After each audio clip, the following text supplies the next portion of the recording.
Le bonheur réside dans les petites choses du quotidien. Mais souvent, on les voit pas, ou du moins, on prend pas le temps de les voir et de les ressentir. Trop souvent, la vie dans le mode victime nous éloigne de ces joies simples. Sur la chaîne aujourd'hui, on va explorer ensemble le triangle bourreau-victime-sauveur et je te propose également une expérience pour ressentir pleinement le présent. Viens partager tes découvertes. Ensemble aujourd'hui, on va réveiller de la joie. C'est un rendez-vous.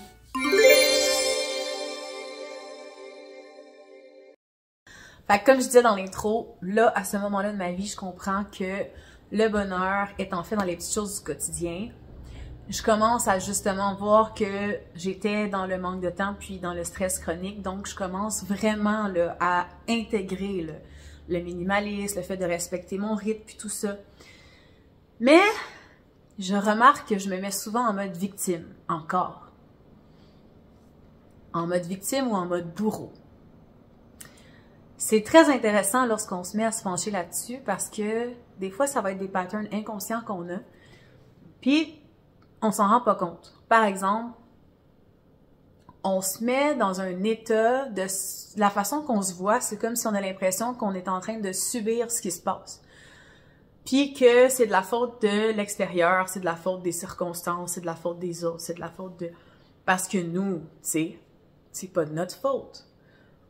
Mais ce qui est intéressant, c'est que de toujours se ramener au fait qu'on, dans le fond, on est 100% responsable de ce qui se passe. Tu es 100% responsable de tout ce qui t'arrive, de tout ce que tu es en ce moment. Puis ça peut être dur à avaler. Puis ça peut prendre du temps à faire comme, attends, là, je suis pas sûre de comprendre, le 100% responsable. Tu es 100% responsable de tout. Que ce soit inconscient ou consciemment, tout ce que tu attires à toi comme personne, situation, tout, c'est pour ton plus grand bien d'une certaine façon parce que tu dois apprendre à évoluer de ça. Puis même si des fois c'est des affaires très difficiles comme des problèmes de santé, la perte d'un enfant, tout ça, là, le fait de te faire battre par quelqu'un, je veux dire, mettons, si je prends toute mon expérience, j'en ai vécu beaucoup d'affaires. Puis je prenais ça pour me mettre en mode victime de genre, ouais, mais tu sais, moi, là, c'était dur ce que j'ai vécu. Tu sais, moi, là, je suis rendue là, mais tu sais, j'ai peut-être pas, mettons, réussi à 100%, mais tu sais, c'est parce que moi, j'ai vécu ça, puis c'était tellement difficile. Puis tu sais, c'est parce que moi... Puis ça, à un moment donné, ça devenait comme une histoire que j'étais habituée d'entendre puis de me répéter. Ça devenait une excuse. Puis là, c'est comme, ben non, mais attends, là. Je suis 100% responsable de ce qui m'arrive. Mettons que je verrais ça avec une perspective de, OK, mais tout ce que j'attire à moi, à quelque part, si on se met à croire au plus grand que soi, c'est parce que je me l'ai attiré à quelque part. Parce que cette situation-là, j'avais besoin de la vivre pour changer ma perspective, pour voir d'une nouvelle façon, pour comprendre quelque chose qui en ce moment, c'est pas conscient. Qu'est-ce que je pourrais y voir? Fait qu'aujourd'hui, j'ai envie de vous parler du triangle de Karpman. C'est très intéressant. Fait que je vais vous lire mes notes parce que je veux vraiment vous dire ça de façon correcte. Donc, le triangle dramatique de Karpman, c'est une étude qui a été faite. Puis, ça explique que dans le fond, c'est comme un triangle qu'on est toujours en train de changer d'un personnage à l'autre. Fait que t'as le bourreau, le sauveur, puis la victime. Fait que c'est comme si dans ta vie, tu es toujours en train de changer. Puis, si vous croyez à la réincarnation, moi j'y crois, mais c'est la même chose aussi dans ce cycle-là. Comme par exemple, si dans cette vie-là, je sais pas, moi, tu t'es fait battre par ton mari ou battre par ta mère ou peu importe, ben ça se peut que peut-être dans ta vie précédente, c'était toi le bourreau, c'est toi qui battais, tu sais. Bref, il y en a qui croient à ça. Vous avez le droit de croire à ce que vous voulez. Moi, je crois à la réincarnation. Donc, mettons qu'on ramène ça juste à cette vie-là, ben peut-être que dans ta vie, quand tu étais jeune, tu t'es fait persécuter, mettons, je sais pas, tu étais victime parce que tu étais victime d'intimidation. Puis là, en vieillissant, ces personnes-là, souvent, ils vont devenir peut-être les bourreaux parce que, justement, ils vont vouloir se venger inconsciemment. Ils vont vouloir être le bourreau de ben moi je vais prouver que je suis meilleure que les autres, je vais prouver que plus on prie dans ce personnage-là. Ou au contraire, ils vont vouloir sauver toutes les personnes qui ont été victimes d'intimidation. Puis là, ils vont se définir par ouais, mais moi je suis quelqu'un si je sauve les autres. Mais là, tu sais, mettons, tu vas toujours être en train de sauver des gens, mais là tu vas te mettre de côté. Donc, pour sortir de ce triangle-là, puis de vraiment revenir équilibré, puis de pas être perdu dans un des trois aspects, parce que chacun de ces extrêmes-là n'est pas sain. Tu vas te perdre là-dedans. Donc, en 4 étapes, premièrement,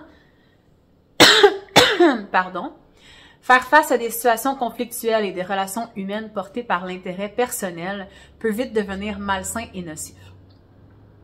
Jouer un des rôles principaux dans le triangle dramatique de Cartman est même destructeur. C'est pourquoi, quelle que soit votre position, vous devez trouver une solution pour vous en sortir. Parce que, dans le fond, t'es juste porté sur ton intérêt personnel c'est comme un certain pouvoir que tu prends sur autrui. Fait que, tu sais, mettons, au niveau énergétique, non plus, c'est pas bon, parce que tu seras pas dans une relation équilibrée. Juste, tu vas être dans « je prends le dessus sur toi, je me nourris de ton énergie, je suis meilleur ». Ça va être pour ton propre intérêt uniquement, fait que tu ne seras pas porté vers l'autre dans ton cœur. Ça va être plus par rapport à ton ego. Puis même que ça peut créer des liens un peu qui sont dits vampiriques. Bref, tu veux pas ça, tu sais. Fait que, première étape, prendre conscience de c'est quoi ma place dans ce jeu-là en ce moment, tu sais. Comme moi, à un moment donné dans ma vie, j'ai été victime d'agression sexuelle. Mais dans ma jeunesse, il y a certaines choses qui ont fait en sorte que je me sentais en mode victime. Donc, quand cet événement-là est arrivé plus tard dans ma vie, j'ai pas accepté d'être une victime. Donc, je me suis retournée en bourreau. Mais ça m'a vraiment pas servi. Dans le fond, j'essayais juste d'avoir le pouvoir sur l'autre personne. Puis j'étais juste très triste. Anyway, ça n'a comme rien changé, puis ça m'a vraiment pas guéri, puis ça m'a pris du temps avant de comprendre tout ça. Donc, numéro 2, identifier et désamorcer les déclencheurs. Donc, afin de poursuivre le processus, tu dois trouver quels sont les déclencheurs chez les autres aussi. Qu'est-ce qui fait que, mettons, ça va te mettre en mode sauveur, ou qu'est-ce qui fait que ça va te mettre en mode bourreau, qu'est-ce qui fait que ça va te mettre en mode victime. On suggère aussi de prendre la responsabilité de s'excuser si jamais c'est le cas, ou de prendre parole, d'en parler ouvertement. Écoute, dans cette situation-là, j'ai peut-être essayé de prendre le contrôle sur la situation en faisant ça, en étant bourreau ou sauveur ou victime. Mais c'est vrai, j'avoue que dans cette situation-là, je fais de la victimisation pour avoir ton attention, mais finalement, j'aurais pu m'y prendre de façon plus posée, plus vraie, plus authentique. Je suis pas obligée de tomber, mettons, dans la victimisation pour penser que je mérite ton attention, penser que je mérite d'avoir que tu poses un regard sur moi ou que tu m'aides dans telle ou telle situation, par exemple. Ensuite, justement, c'est ce que je parle, être conscient de ses faiblesses et reconnaître ses torts. Et quatrièmement, privilégier une conversation bienveillante. Donc, à chaque fois que vous vous rendez compte que vous rentrez dans un pattern de victimisation ou de sauveur ou de prendre le dessus, j'essaie de contrôler la personne, puis, tu sais, je me mets en avantage, essayez tout de suite de vous ramener peut-être, puis de dire « Ah, je suis en train de travailler ça sur moi en ce moment, écoute, je viens de me rendre compte que je l'ai encore fait », puis prendre le temps d'ouvrir une discussion bienveillante avec la personne ou les personnes concernées. Donc, je trouve que ça, c'est une clé qui m'a vraiment beaucoup aidée dans mes relations. Même encore aujourd'hui, des fois, ça m'arrive. Moi, mon pattern, c'est que je tombe dans le fait de vouloir sauver tout le monde ou de être comme en victime.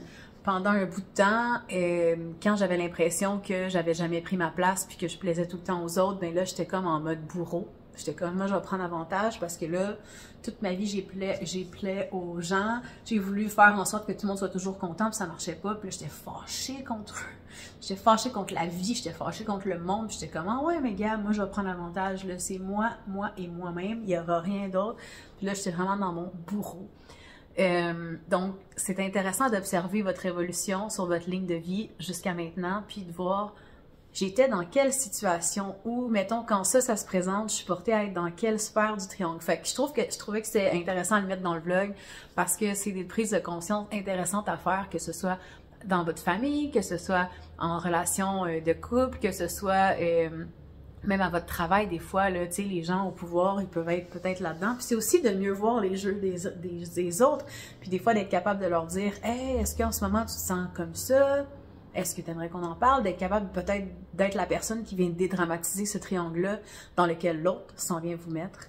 Donc, tout ça, ça fait en sorte que tranquillement, dans la vie de tous les jours, vous pouvez revenir à un état au lieu d'être encore une fois en confrontation ou d'être en train de, tu sais, gagnant-perdant, mais d'être dans un état de balance beaucoup plus équilibré, d'avoir des relations beaucoup plus saines avec vous-même et les autres. Fait que voilà.